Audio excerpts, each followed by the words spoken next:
여러분은 신앙생활 하면서 열심히 예수님을 믿고 또한 사람들에게 예수님을 믿으라고 또 복음도 전하기도 했을 것입니다.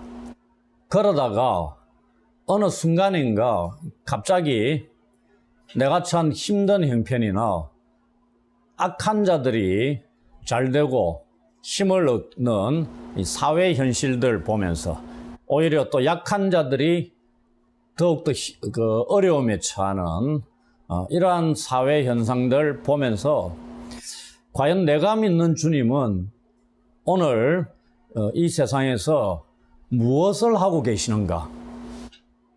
이러한 의문이 들 때가 있었을 것입니다. 오늘 우리가 살펴보게 될 이 세례 요한도 그러했다고 하면은 과연 믿겨지십니까? 세례 요한이 누굽니까? 어머니 뱃속에서부터 성령의 충만한 은혜를 입었던 인물입니다. 그리고 예수님의 길을 예비하기 위해 부름받은 엘리야와 같은 하나님의 사자였습니다.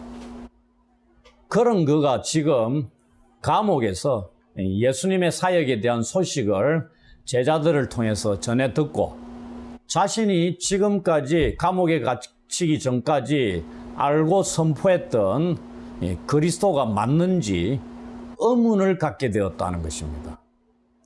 그 의문에 대해서 확인을 하고 싶었던 거죠. 과연 세례 요한이 가졌던 의문의 내용이 무엇인가? 그리고 그의 의문에 대해서 예수님께서는 무엇이라고 답을 주셨는지를 살펴보는 것이 오늘 목적입니다. 2절, 3절을 보시면은 헤롯의 죄에 대해서 책망을 하다 옥에 갇힌 세례 요한이 나옵니다. 이 헤롯의 죄가 뭐였냐면요. 이 당시에 헤롯 안티파스입니다. 우리가 그냥 헤롯이라 그러는데 이 헤롯 안티파스가 갈릴리를 통치하고 있었던 인물입니다. 그 가운데 로마에 자기 동생 부부가 있었습니다. 거기에 방문해서 동생의 아내를 유혹했다는 얘기입니다. 그리고 이 헤롯 안티파스가 자기 부인과 이혼을 합니다. 그리고 동생의 아내를 깨워가지고 그 여자와 결혼을 해버리는 겁니다. 이것을 세례 요한이 죄라고 책망을 하다가 옥에 갇힌 겁니다. 우리가 전해 듣기로 이 세례 요한이 갇힌 옥은 사해 근처에 있는 이 마케루스라는 성체 안에 있는 감옥이다 이렇게 알고 있습니다. 위치가 사해 근처에 있었습니다. 그런데 지금 예수님은 어디에서 사역을 하고 계시죠? 갈릴리에서 사역을 하고 계십니다. 우리가 그 이스라엘의 지도를 대충 보시면은 사해는 남쪽입니다. 갈릴리는 북쪽입니다. 그 사이에 사마리아가 있는 거죠.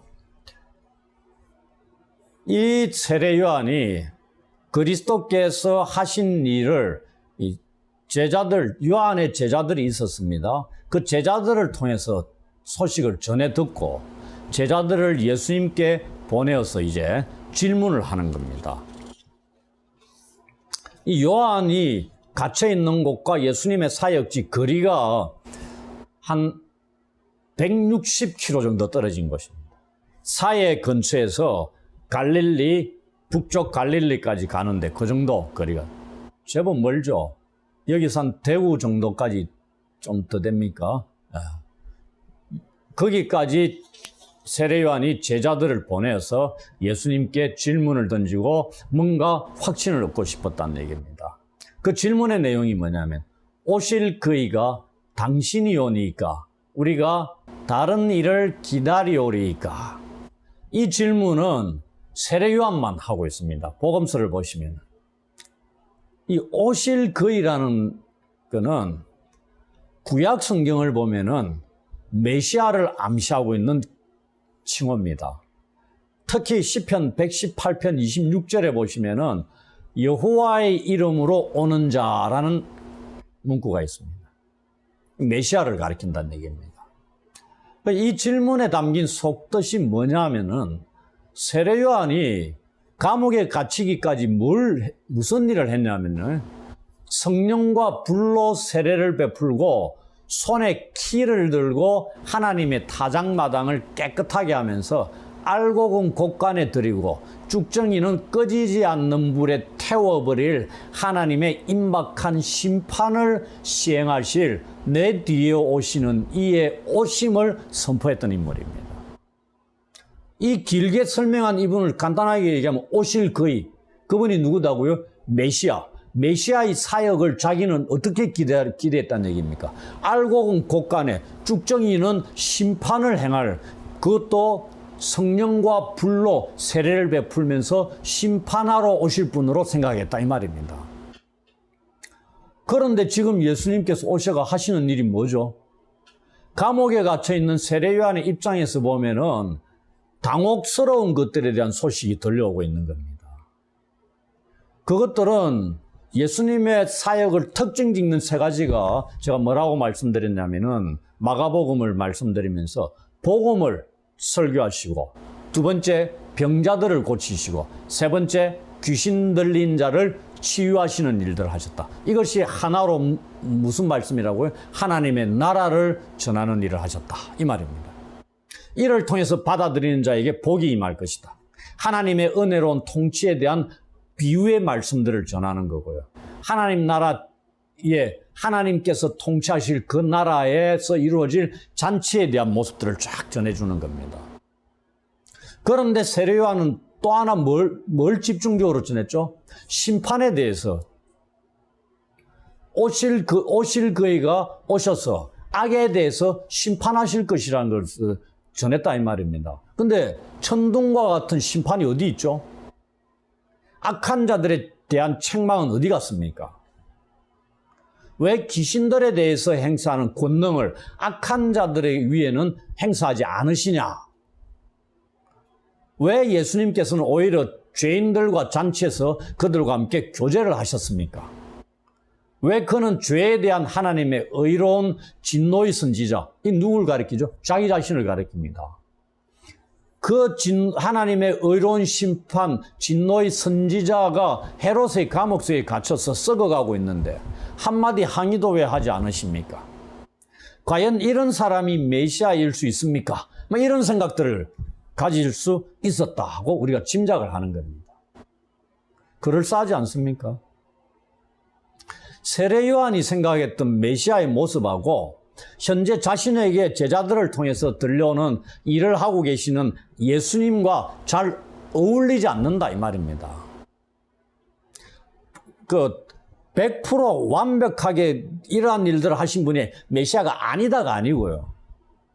자기가 생각했던 메시아, 오실 그의 선포했던 그분하고 어울리지 않는 모습들이 나오니까 거기에 대해서 의문을 가지고 제자들을 보내는 겁니다. 그래서 요한은 자신이 이해하고 있던 이 하나님의 구원의 계획을 다시 확인하고 싶었다 이 말입니다. 혼자서 끙끙 앓으면서 소가리하고 그렇게 한 게 아니고요. 그래서 어떻게 보면 세례 요한은 지혜롭게도 자기가 가지고 있었던 의심들을 죽기까지 골마 터지도록 내버려 두지 않았다는 얘기죠. 그 문제에 대해서 제자들을 비록 보냈지만은 예수님께 직접 질문을 던지고 확인을 하려고 제자들을 보냈다 이 말입니다. 이게 지혜로운 행위였다 이렇게 보는 거죠. 이와 같은 이 세례 요한의 질문에 대해서 예수님의 답변은 어떤 것이었을까요? 예수님은 세례 요한의 제자들에게 말씀을 하십니다. 너희가 가서 듣고 보는 것을 요한에게 알리라 말씀합니다. 요한이 옥에 갇혀 있다고 말씀드렸죠. 그래서 제자들을 예수님께 보낸 겁니다. 이제 요한의 제자들이 예수께 와서 예수님이 행하시는 이 사역들을 직접 듣고 보게 되었던 겁니다. 이제 이 세례 요한의 제자들은 예수님의 말씀과 사역에 대한 증인의 역할을 해야 할 입장에 있는 자들이었다 이 말입니다. 그들이 직접 듣고 보았다 이렇게 말씀하고 있죠. 오늘 본문을 통해서는 그들이 직접 듣고 보았던 것이 무엇인가에 대해서 자세한 설명이 없죠. 근데 이것에 대해서 이 마태복음과 병행되는 본문이 누가복음에 나옵니다. 누가복음 7장 21절에 설명을 해주고 있습니다. 다행스럽게도. 무엇이라 기록되어 있냐면은 마침 그때에 예수께서 질병과 고통과 및 악귀 들린 자를 많이 고치시며 또 많은 맹인을 보게 하신지라, 이런 구절이 있습니다. 세례 요한의 제자들이 예수께 와서 스승의 질문을 예수님께 전할 마침 그때에 예수님께서 위와 같은 사역들을 많이 행하셨다, 이 말입니다. 그래서 세례 요한의 제자들이 와서 스승의 질문을 대신 전했는데 그 상황에 때마침 예수님이 이와 같은 일들을 하셨다, 이 말입니다. 그러니 그들이 눈으로 직접 현장에서 목격했다, 이 말입니다. 그걸 뭐라고 하죠? 정인이란 얘기입니다. 이 구절을 도움 입으면은 요한의 제자들이 직접 보았다는 것을 확인할 수 있는 거죠. 이제 예수님께서는 이 세례 요한에게 전할 말씀을 제자들에게 답을 주십니다. 5절을 한번 보십시오. 맹인이 보며 못 걷는 사람이 걸으며 나병 환자가 깨끗함을 받으며 못 듣는 자가 들으며 죽은 자가 살아나며 가난한 자에게 복음이 전파된다 하라. 이게 예수님께서 세례 요한에게 주신 답입니다. 세례 요한이 갖고 있었던 예수님, 메시아 예수님에 대한 의문에 대한 답이 이 말씀이다, 이 말입니다. 여기 몇 가지가 나와 있죠? 6가지가 목록이 기록되어 있습니다. 이 5절의 6가지 말씀, 이거는 특히 구약 성경 이사야서의 다양한 곳에서 예언한 종말론적인 약속들을 반영하는 말씀입니다. 종말론적인 약속이라면 누가 이루시는 겁니까? 그리스도 메시아가 이루시는 겁니다. 그걸 이사야가 예수님 오시기 700여 년 전에 사역했던 이사야 선지자가 예언을 한 내용들, 그걸 지금 예수님이 행하고 계신다는 것, 그걸 세례 요한의 제자들에게 예수님이 말씀하면서 가서 너희 스승에게 전하라, 이러면서 답을 주셨다, 이 말입니다. 그러니 예수님의 답변이 구약 성경에 예언이 되어 있었다는 것을 알 수 있는 거죠. 이것을 세례 요한이 몰랐겠습니까? 세례 요한이 이사야 선지자의 말씀을 몰랐겠어요? 왜 몰랐겠습니까? 그런데 세례 요한은 다른 각도에서 생각을 했을 수도 있다, 이 말입니다. 예수님의 사역에서 자신이 기대했던 것을 볼 수 없어서 흔들렸다고 생각할 수 있다는 말입니다. 그래서 우리는 여기서 기억해야 될 게 무엇이냐면은 성경을 우리의 시각으로 우리가 보고 싶은 것만 보게 되는 잘못을 주의해야 된단 말입니다. 성경 전체를 볼 수 있어야 되지, 읽으면서 나에게 필요하고 나에게 은혜를 베푸는 그러한 말씀들만 받아들이게 되면은 한쪽 면만 볼 수 있다, 이 말이죠. 나의 마음을 아프게 한다든지 찔림을 가져다 주는 책망의 말씀들을 듣기를 싫어하게 되면은 옳은 모습들을 갖출 수가 없다, 이 말입니다. 세례 요한은 자기의 관심이, 세례 요한이 외칠 때 악을 행하는 자들, 그러한 자들에게 회개의 세례를, 죄신성 받는 회개의 세례를 선포를 했습니다. 그리고 독사의 새끼들 하면서 책망을 하고, 그리고 헤롯의 죄를 책망을 하다가 지금 감옥에 갇혀 있는 겁니다. 사실 헤롯의 죄를 책망 안 해도 되죠. 그냥 사역을 해도 됩니다. 근데 죄를 죄로 얘기를 할 수 있었다, 이 말입니다. 그 당대 누가 헤롯의 죄를 책망할 수 있었겠습니까? 오늘날 시대도 권력을 가진 자에 대해서 명확하게 잘못을 잘못이라고 얘기해야 된다, 이 말입니다. 하나님 말씀에 비추어 봐서 침묵하면 안 된다, 이 말입니다. 아니, 내가 좀 다른 일들을 더 많이 하면 되지, 이게 아니다는 얘기입니다. 세례 요한은 자기에게 주어진 책무에 충실했다는 얘기입니다. 그런데 자기 뒤에 오시는 분은 더 큰 능력이 자기보다 많으시고 심판을 말씀하시고 이렇게 행하실 분으로 자기가 선포를 하고 기대했다 이 말입니다. 그런데 뒤에 오신 예수께서 사역하시는 거 보니까 심판의 내용보다는 살리고 구원하는 치유하고 이런 내용들이 훨씬 더 많더란 얘기죠. 죄인들과 식사까지 같이 나누잖아요. 그러니 자기가 기대했던 메시아의 모습하고 다른 모습이 있어서 그래서 꿍꿍 앓다가 죽어가는 게 아니고 제자들을 보내서 확인을 하는 겁니다. 일말의 이 의문들을 가지고 흔들리는 것을 다시 바로잡고 싶었던 거죠. 당신이 아니면 우리가 다른 일을 기다려야 되는데 그 말씀입니다. 우리가 믿는 예수님이 현재 우리의 삶 속에서 우리가 처한 환경을 우리가 원하는 방향으로 역사해 주시기를 기대하게 되면은 오히려 우리의 믿음이 흔들릴 수 있다는 것을 기억해야 합니다. 우리 주님이 우리 뜻대로 움직이시는 분입니까? 우리가 기대하는 대로 움직여야만이 우리의 주님이 되십니까? 말씀의 한 부분은 이렇게 되어 있는데 왜 오늘 이 시대에 우리 주님이 이렇게 역사하지 않으시냐? 이렇게 안타까워하면서 진짜 주님이 역사하고 살아계시느냐 의문을 가질 수도 있다 이 말입니다. 근데 다른 우리가 못 보는 깨닫지 못하는 면들이 있다. 우리 주님의 역사하심이 다른 면에서도 있다는 것을 기억하셔야 된다는 얘기입니다. 세례 요한도 이렇게 흔들렸는데 우리라고 별 수 있겠습니까? 예수님께서 주신 답변의 6가지 목록 중에 이 나병 환자가 깨끗함을 받는 게 상징적으로는 암시적으로는 구약 이사야 선지자 질병을 치유하는 뭐 이런 것 속에 포함시키면은 말씀을 들을 수 있지만은 정확하게 나병 환자가 깨끗함을 받는 것은 마태복음 8장 2절로 4절에서 찾을 수 있습니다. 지금 우리가 보는 게 11장이니까 11장 이전의 예수님의 사역 속에서 또 이러한 일들이 많이 행하셨다 이 말입니다. 그래서 구약에 예언된 5가지 말씀에 예수님이 나병 환자 치유를 포함시켜서 말씀을 하고 있는 것으로 보시면 됩니다. 이러한 예수님의 말씀이 여러분은 세례요한의 질문에 답이 된다고 생각하십니까? 그러면 어떤 의미에서 답변이 된다고 생각을 하고 계십니까? 우리는 이를 위해서 이사야 35장 4절의 말씀을 보았으면 합니다.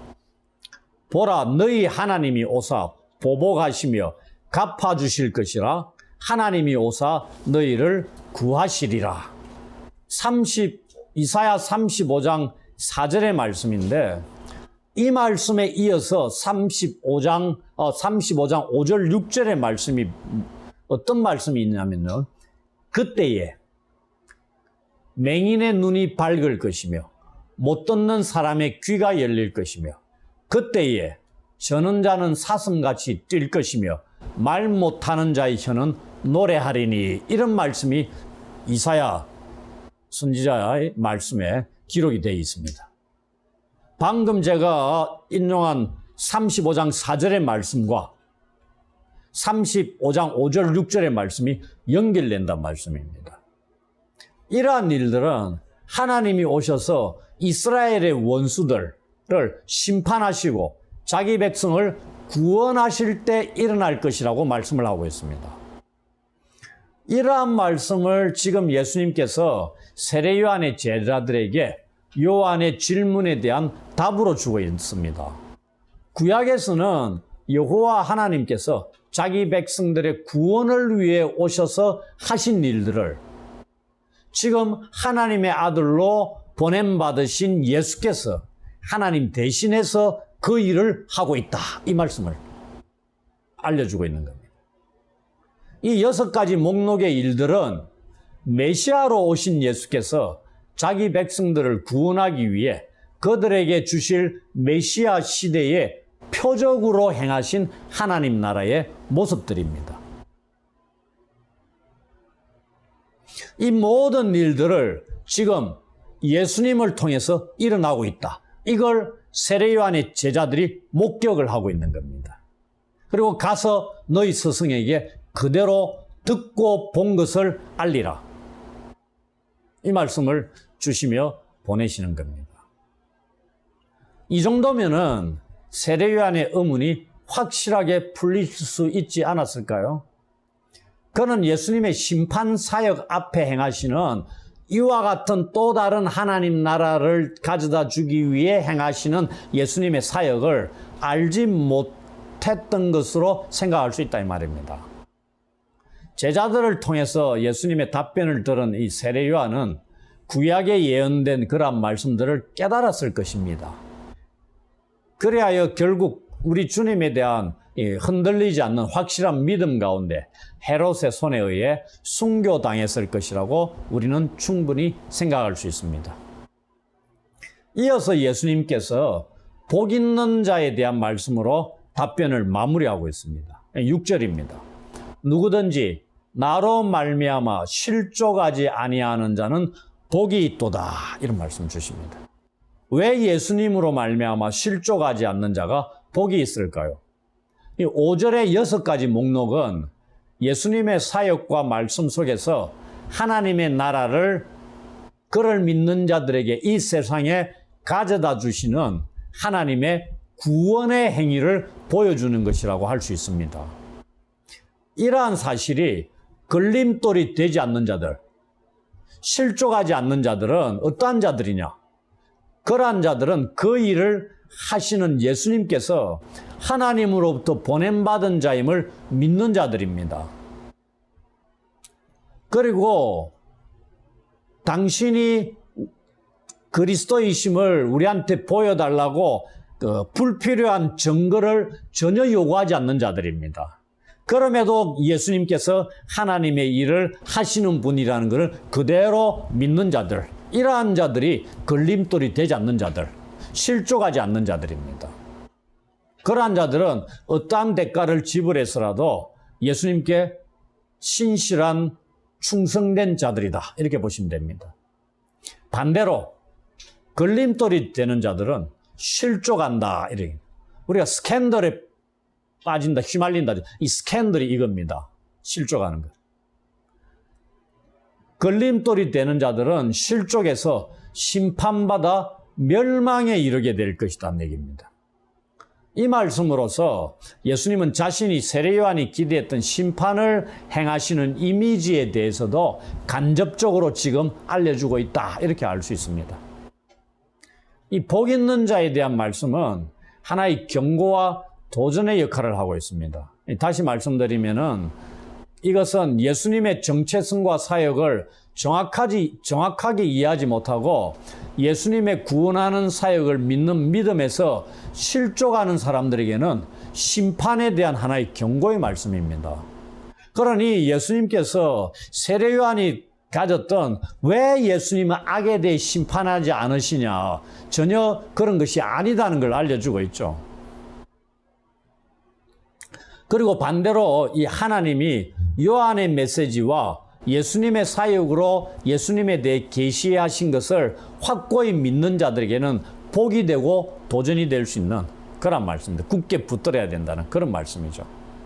예수께서 복이 있다 하시면 이 하나님 나라라는 이 목적지에 성공적으로 도달한 사람들에게는 하나의 그들에게 알려주는 그들이 소유하게 되는 하나님의 말세적인 선언에 해당되는 것으로 볼 수 있습니다. 지금 현재 복이 있는 것일 수 있지만은 여기에 있는 복이 있는 것은 종말론적인 복에 대한 선언의 말씀이다. 이렇게 보시면 됩니다. 이와 반대로 이 실족하다 하는 말씀은 이 말씀 듣기까지 잘 걸어오다가 계속해서 그 길을 지속적으로 가기를 꺼려하고 기피하고 그러면서 넘어지는 것이 실족하는 것입니다. 도달하지 못하는 거죠, 목표에. 그러한 자들은 단순히 목적지에 도달하지 못하는 게 아니고 심판의 대상이다, 이런 말씀입니다. 우리는 이러한 본문의 말씀을 통해서 태중에서부터 성령의 충만함 가운데 있었던 이 세례 요한, 또 실족의 위험에 처할 수 있었다는 것을 오늘 보게 되었습니다. 우리는 어떻게 해야 될까요? 이러한 위험으로부터 우리가 자유로울 수 있겠습니까? 저나 여러분들도 동일하게 우리가 지금 한국 사회, 한국 교회가 처해 있는 형편들, 상황들을 보면서 기도를 할 겁니다. 그러면서 안타까워하기도 하죠. 우리 주님, 우리를 돌보고 계시는지, 한국 사회 속에 속한 한국 교회를 붙들고 계시는지, 그러한 의문을 들고 질문을 던지고 안타까워하는 자들도 많이 있습니다. 과연 우리 주님께서 이러한 한국적인 상황 속에 처한 한국 교회를, 그리스도인들을 내버려 두고 계실까요? 전혀 그렇지 않다고 생각합니다. 우리가 이러한 상황에서 우리 주님 일하심에 대해서 못 보고 있는 면은 없는가를 점검해 볼 필요가 있다는 얘기입니다. 우리 주님께서 이 한국교회와 그리스도인들을 도우시는 면들도 경험하는 것들도 있을 수 있고, 우리가 세례요한이 그랬던 것처럼 놓치고 보지 못하는 면들은 없는가도 점검해 볼 수 있는 기회가 됐으면 합니다. 그리고 한국교회가 이러한 위험으로부터 하나님의 보호 아래 지켜달라는 그러한 기도를 지속적으로 의심을 갖지 않고 신뢰하면서 기도를 드려야 할 것입니다. 그리고 예수님을 믿는 또 다른 세례요한이 확인하고 싶었고, 그래서 예수님께서 6가지 답을 주신 것처럼 우리가 흔들리면서 예수님 뭔가 징표를 우리한테 주십시오. 그래야만이 이 한국교회와 그리스도인들을 붙들고 계시는 것을 우리가 믿겠습니다. 이렇게 우리가 의문을 가지면서 세례요한처럼 질문을 던지는 자들도 혹 있을 수 있습니다. 그러나 주님께서 뭐라고 말씀하시죠? 그러한 징표, 요구함이 없이 변함없이 지금까지 너희가 나를 믿었듯이 그 믿음 굳게 붙들고 실족하지 않아야 된다. 그 말씀을 주고 계시잖아요. 그래서 우리는 예수님을 믿는 믿음에 흔들리지 않아야 됩니다. 주시는 말씀만으로 만족하면서 이 말씀 위에 견고히 굳게 서야 되는 거죠. 그것을 우리 주님께서 원하시고 계신다는 것을 기억해야 됩니다. 그리고 주님을 향해서 우리가 예수님을 믿는 믿음에 견고히 서서 흔들리지 않을 수 있도록 도와달라고 지속적으로 기도하셔야 됩니다. 오늘 제가 6절까지 살펴보았고요. 다음 주에 19절까지 원래는 한 번에 살펴보려고 했는데 양이 너무 많습니다. 그래서 2번에 걸쳐 나누어서 이 세례 요한에 대한 말씀을 한번 나눴으면 하는 생각이 들었습니다. 왜냐하면은 다음 주에 살펴볼 내용 중에 우리가 상당히 제대로 알지 못하고 어려운 말씀이 11장 11절에 12절에 있는 이 말씀, 세례 요한의 때부터 지금까지 천국은 침노를 당하나니 침노하는 자는 빼앗느니라. 이 말씀이 너무나 어려운 말씀인데 우리가 이 말씀을 어떻게 이해해야 되는가, 그걸 위해서 제가 오늘 이 앞부분을 말씀을 드렸습니다. 이 다음 주는 이 12절에 이 말씀을 집중적으로 살펴보면서 그 당시의 시대가 예수님과 세례 요한을 어떻게 대했는가를 살펴보면서 오늘날 시대가 교회와 주의 백성들, 그리스도를, 예수님을 어떻게 대하고 있는가, 이런 부분들을 함께 살펴보면서 우리가 이 시대 속에서 어떻게 대응하면서 살아가야 되는가, 이런 부분들을 함께 고민하고 또 나름대로의 답을 찾아가는 그러한 시간을 갖도록 하겠습니다.